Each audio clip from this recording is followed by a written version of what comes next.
We spoke about the physical world, the spiritual world, and what is the value of the physical world. It's the proving grounds. It's location where we make choices. And based on those choices, that will be the end result of where our eternity will be. Will we reside and exist in this location where we're exposed to God's radiance, which is the ultimate, or God forbid, a person goes into the oblivion and the suffering is eternal. And it is because of this reality of understanding what the future is, the world to come is, all Jews, whether it's the prophets, the ones who had wisdom, they all desired and they were waiting Limos HaMashiach from Messianic times. They she'anuchu mimalchus, that we should have a respite from all these kingdoms, which are the exiles we're speaking about. They don't allow us to engage in Torah and mitzvahs appropriately. It's a distraction. There's an old story that if a Jew would be conscripted into the Polish army, the level of anti-Semitism in the Polish army was not to be believed. The land of Poland were always religious Catholics, and it was very extreme level of anti-Semitism. And if a Jew was drafted into the Polish army, even if he was an observant Jew, besides having to survive anti-Semitism, you couldn't survive as an observant Jew. It was impossible. But in Poland, which was different than Russia, they were able to pay off the government to give the yeshiva students a deferral. In Poland, there's no way to get out of it. The only way you were able to get out of it was either you had some type of defect, injury, that you weren't able to serve, but if you were a able-bodied person, you were drafted. So the students of the yeshivas, they go to the Chofetz Chaim for a bracha, for a blessing, that they should be deferred from when they go down to be examined by the draft board. There was a doctor there that he should give them an exemption. And it was known, this is what the Chofetz Chaim would tell them. He would quote a Mishnah in Pirkei Avos. It says, the person who's willing to accept the yoke of heaven will be freed of the yoke of the mortals and the yoke of the kingdom and government. And one who does not accept the yoke of heaven and he has other interests, he will not be free of that other yoke. So the Chofetz Chaim, if he would quote this Mishnah to the yeshiva student when he came, it meant he was going to be deferred, because he had a sense that he was that person who was committed to Torah and to serving Hashem, and that was primary. And it always worked out that if he quoted the Mishnah to that student, that person was deferred from the draft and was not drafted. The other people were taken into the draft. So how did they get out of the draft? They resorted to very serious, extreme actions. They would cut off their trigger finger. And by cutting off their trigger finger, they wouldn't be able to serve, because they felt it was a question of life and death, both in the physical and spiritual, and being literally tortured because of the Jewishness. That's what they would do. Or they would incur some type of injury which would disqualify them from serving. This is the story. Or they would go what we call AWOL. They would flee, but if they'd be caught, they'd be seriously prosecuted. But he says the Nevi'im, the prophets, and the Torah sages, and the Chachamim, people who are spiritually attuned, they yearned for the Messianic times, so they should be free of the yoke of the governments. They don't allow them to engage in Torah study and do mitzvahs appropriately. I remember when I was first married a long time ago. So initially, the first year of my marriage, I lived in Baltimore, in the city. It was in the suburbs, but it still was in the city. And then afterwards, the yeshiva bought an 88-acre piece of land, and they built a campus. It was literally the country. And they built faculty housing. And on this property, when you were there, you were totally like in a different world, disconnected from whatever was going on in the world. All you saw were people like yourself and Torah study. Nothing else existed there. You had to go out of the confines of that location, which was about a 10-minute drive, to go back into the world of reality. When you were there, you were in a spiritual cocoon. So remember, we moved into this beautifully built apartment building, which they built for us. I was in the Kollel with many of my friends I studied with them for many years, and we were all married, and we didn't yet have families. Or maybe we had 1 or 2 children. I remember my parents, Alei Shalom, they came to visit. My father and mother, and they spent Shabbos with us. And then one of the rabbis, who was my Rebbe, when I was 16 years old, my father meets him and he says, his name was Rabbi Kalevsky, not Kalatsky, Kalevsky. And he said, Rabbi Kalevsky, I want to explain you something. This is Olam Haba. Being here, it's like you're in paradise. Totally the tranquility, the lack of distraction. He says he's never seen anything like it. All that's here is only that if you're interested in studying, there's no better place on earth than here. That was my father's comment to this rabbi.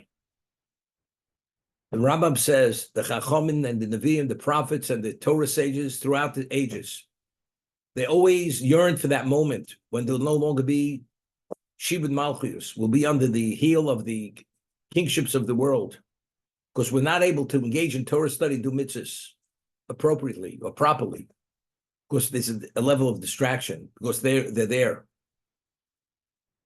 V'yimtzu le'margoa v'yirbu b'chochma. They will find in the time of Mashiach Margoa a tranquility, and as a result of that tranquility, there'll be an increase of wisdom. There'll be a new level of understanding. So they should merit during those years. Yobosa Mashiach is not Chayil Mabo. The Olam Haba, the world to come, is in the 8,000th year, when God will create a new existence. And those who live in this existence up to the year 6,000 will be in that new world, that new created world. So you'll be able to do mitzvahs in this tranquil state at a more perfect level, so you should merit the ultimate level in the world to come. V'shabosin yomim tirba hadeo. From Mashiach till he comes, till the 6,000th year comes, there'll be an increase in wisdom, v'chochma, v'emes.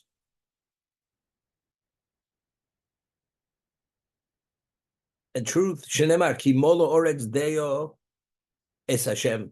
The world will be permeated, will be filled with the knowing of God. God will no longer be like we had at Kriyas Yamsuf, the splitting of the sea. What did the maidservant say at the sea? Zeh kelev anvehu. And Rashi in his commentary cites the Midrash. God's presence was so palpable, you were able to point with your finger. It wasn't abstract intellectualism, it was reality. As we say, seeing is believing. Kriyas Yamsuf was seeing is believing. When we received the Torah at Sinai, what did it say? Last week we read in the Torah, it says, Vayiru es hakolos. They saw the sounds. How do you see sounds? I mean, there are sound waves, but visually you don't see the sound waves. At Sinai, they were able to see when God spoke, they actually saw the sound waves. As they were going through the air, they were able to see it. That's how real it was. After Mashiach comes, where all evil isn't come to an end, and we're not going to be under the heel of all these oppressors, and we're going to be able to study Torah, do mitzvahs in this tranquil state, There'll be an increase of understanding. And we'll do mitzvahs in this perfect setting, so we should merit that ultimate level in the world to come. But our obvious question is, we're only deserving of reward because it's due to our initiative. We have choice. After coming Sheikh, we have no choice any longer. So if you no longer have choice, why do we say that the objective of learning Torah and doing mitzvahs during that period of time is to merit a share in the world to come, if at that time we no longer have choice? It's an obvious question. The answer which is given is this. Those people up to that point who made choices, despite the distractions, and they succeeded, but as much as you succeed in those choices, it's not the ultimate level. So why didn't they succeed? Because the reality of life is we're under the dominance of the nations of the world. We're in exile. But if we wouldn't be in exile, at what level would these people perform? They perform at that outstanding level. They'll perform without distraction. Therefore, then, although they no longer have free choice, because since it was only because of distraction they didn't perform perfectly, now that there is no distraction, they're accredited, even though the reason why they succeed to this level is because there's no choice. Doesn't make a difference. Where do we find this concept? Sarah Imenu, Sarah, the wife of Abraham, passed away at the age of 127. So the Torah tells us regarding her life, Sarah Imenu, she lived 7 years, 20 years, 100 years. That's where the Torah explains it. And then it says, this was the life of Sarah. So the obvious question is, she lived 127 years. Evidently, that was the life of Sarah. That's what it means, you lived. So Rashi cites the Midrash. What does it mean? This was the life of Sarah, meaning it was kul tova. Even the most difficult times of her life, she put it in a context that was only for the best. She was taken to Egypt, nearly defiled by Paro. Whatever happened, her husband went to war against the four mightiest kings. There's plenty to worry about. Is he going to survive that battle? Whatever happened, everything was Latova. Everything was for the good. And he internalized it's good. She internalizes that. The Rechaim HaKodesh explains it this way. There's an argument when Sarah Imenu passed away at the age of 127, was she meant to live only 127 years? Or she was meant to live longer, but because she was informed about the Akedah, and she believed her son, Yitzchok, who was born to her at the age of 90, was slaughtered, it was too much for her to deal with, she died. But she was meant to live many other years, long years. The years she did not live, is she accredited for those years? Because if she would have lived those years, she would have actually utilized that time at the most advanced level of spirituality. So that's what the Torah is saying. She lived 127 years. But though that was the life of Sarah, meaning even the years she didn't live, because if she would have lived it, she would have performed outstandingly. She's fully accredited as if she lived those years, although she did not live those years. That's what it means. Although we have no free choice when Mashiach comes, but these people yearn the coming then, they should be free of distraction. So despite the distraction, they did the best. So now there's no distraction, although now there's no choice, doesn't make a difference. But they're accredited as if they did have choice, because we see the way they dealt with issues, even when they had choice, and despite the difficulties, they did their best.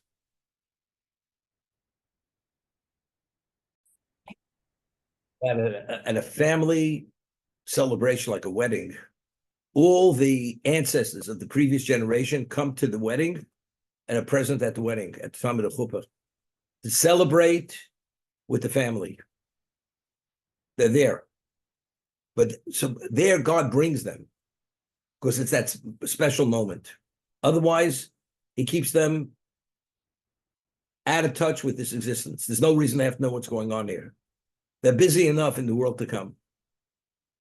This is a distraction, unless God says you must be there.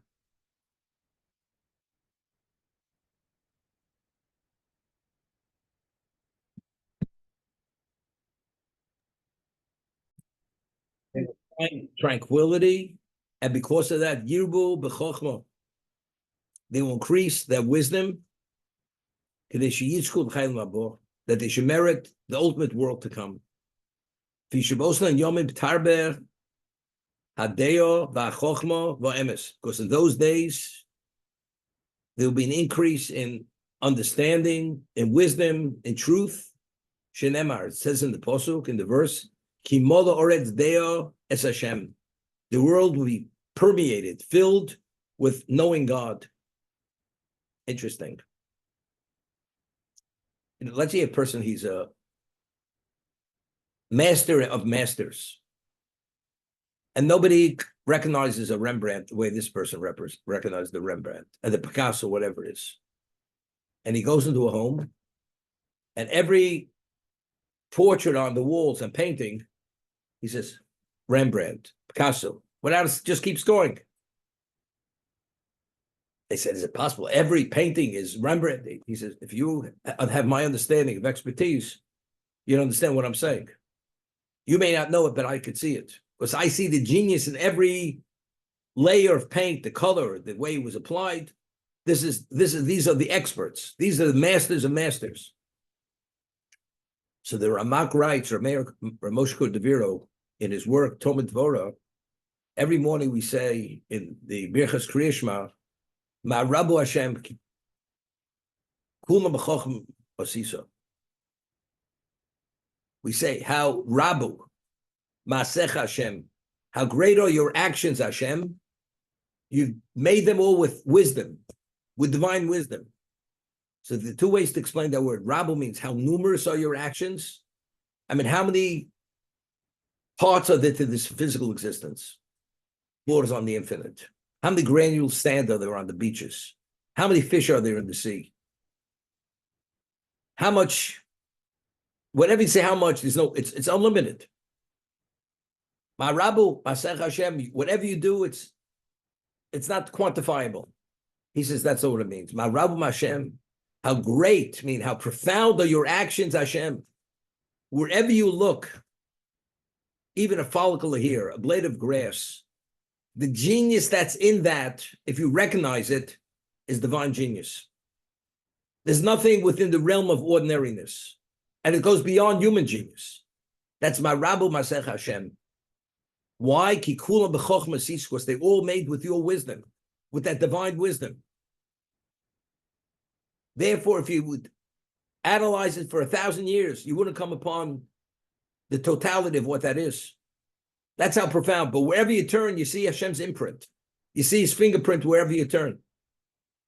So he says over here, in those days, what's going to be? There's going to be an increase in understanding, in wisdom, and truth. As it says, Ki mola ha'oretz deis Hashem. The world will be permeated with knowing it's Hashem. You can't deny his existence. Wherever you turn, you see his imprint. You see his image. We say human being is B'Tselem Elokim. A human being was created in the image of God. You understand? You look at a person. He look. First of all, God doesn't have an image. Meaning the profoundness of this being, this composite of spiritual, physical, which is not dictated by instinct, but rather by free choice. He reflects God's characteristics. And to be able to appreciate that, there's an expression, it's amazing. Who says it's amazing only regarding the things which they shouldn't say that it's amazing. Things people say it's amazing, they should turn their back and run the other way. And when you walk into a Beis Medrash, say it's amazing, you don't want to leave. What did David say? David Hashem Ori. Hashem. David, he says, all my life, there's only one thing I asked of God. What did I want? Shivti Beis Hashem. Kol Yimei Chayoy. I should dwell in the house of God all the years of my life. For what reason? Lagzos benom Hashem l'vakei, to gaze at the presence of God and to visit his sanctuary. That's all I want. That's my only request my whole life. I have no interest in anything else but that. Although he was a king, he was a warrior, he was this. He was a conqueror. That's all I want. That's primarily what I want. The other things I do is because I have to do, but in terms of interest and desire, that's all I want. It's to know you, God. Nothing other than that.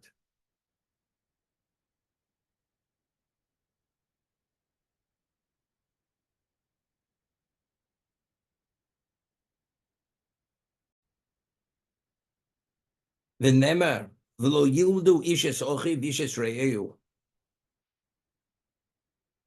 We will not learn from one another in terms of anything negative. V'nemar v'shiroses levo even mibsarchem.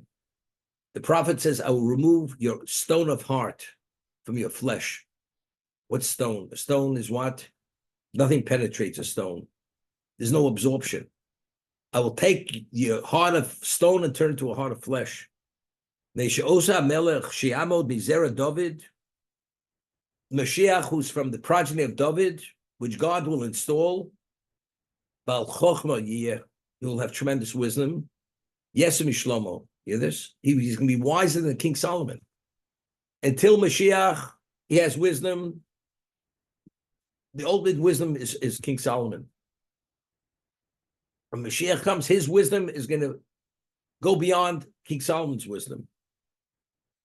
The Navi Godel who Korov LaMoshe Rabbeinu, who'll be a prophet bordering on Moshe Rabbeinu's dimension of prophecy. Bordering, not quite, because it says Lokam Navi Kemoshe Od. Moshe is the greatest prophet. And because he has this level of wisdom which is beyond King Solomon's wisdom, and he's a prophet which is within the realm of Moshe Rabbeinu, he has the ability to teach and to lead the people derech Hashem.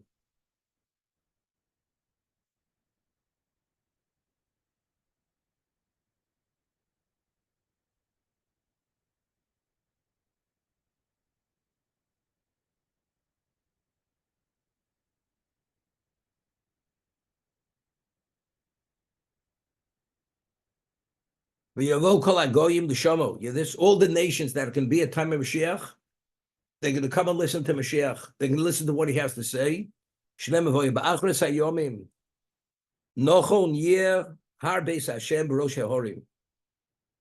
It will be, the house of God will be in a proper state at the top of the mountains. The sof kol haschar kulo v'atov v'achrona. And the ultimate level of reward and the less goodness in this world, she'ein lo hefsik v'giroyin ha'olam habo. The ultimate reward and the ultimate goodness, which is unceasing and cannot be diminished, that's the world to come. Avo, Yemosa Mashiach, but what about Messianic days when Mashiach comes? Olam hazeh. That's this physical world. Meaning, you live derech beis lechem, your house is the same house. That doesn't change. The physical world is the same world. We're talking about the perception. The perspective changes. V'olam ki minhogo holech. The world continues to follow its normal path. We have to eat, we have to drink, we have to sleep. The sun rises, sun sets. In the physical sense, the world is the same.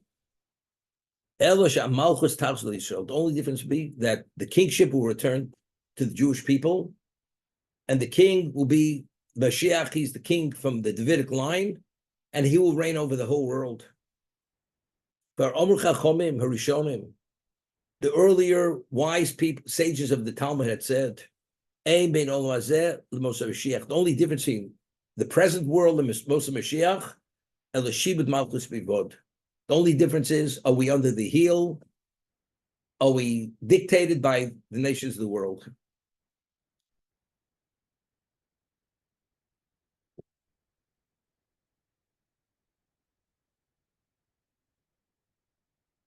It's interesting. We find that the Torah tells us a story with the Jewish midwives in Egypt. That one midwife was the mother of Moshe, Yocheved, and the other one was Miriam, his sister. And they were given an order by the king of Egypt to kill the males on the birth stool. Why? Because he had seen through his astrology that the Redeemer of Israel, which is a male, will be born. Therefore, we have to kill all the males. So as they're about to be born, they should die during the birth process. But what does the Torah tells us? The Torah tells us that they did not listen to the king of Egypt. And they saved the children. They did not kill the children. Not only did not kill the male children, they offered water and food for them. They took care of them to guarantee that what? They survive. That's what Yocheved and Miriam had done.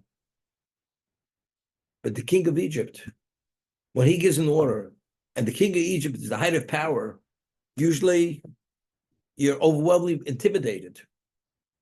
You're like paralyzed. You can't make a move differently than he wants because you're so overwhelmingly impressed. But the Torah tells us Yocheved and Miriam did not listen to the king of Egypt because they feared God.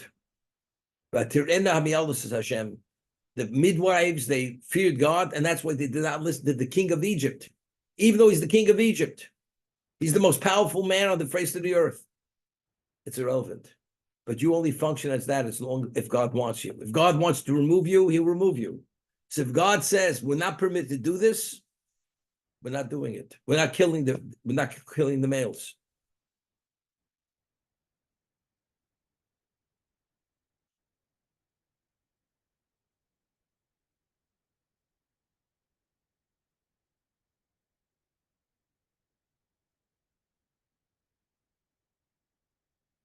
The world is the same world, except it tells us, so if we have to eat and drink and we have to be materially responsible, who's going to do all those chores?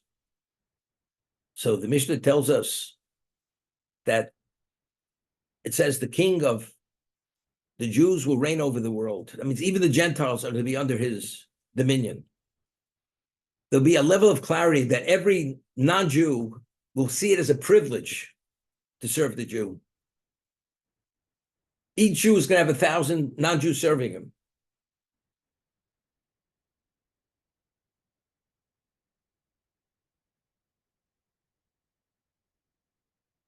So what changes? The physical world doesn't change. Our needs don't change. We have to eat and drink and sleep. But who's going to attend to that? The non-Jews are going to see it as a privilege to be part of the whole totality of existence, that God's glory should be advanced. If that means the non-Jew serving the Jew. What'd you say? To provide food and drink and whatever has to be provided. Keep what? Everything falls into place. I should keep what on? Okay.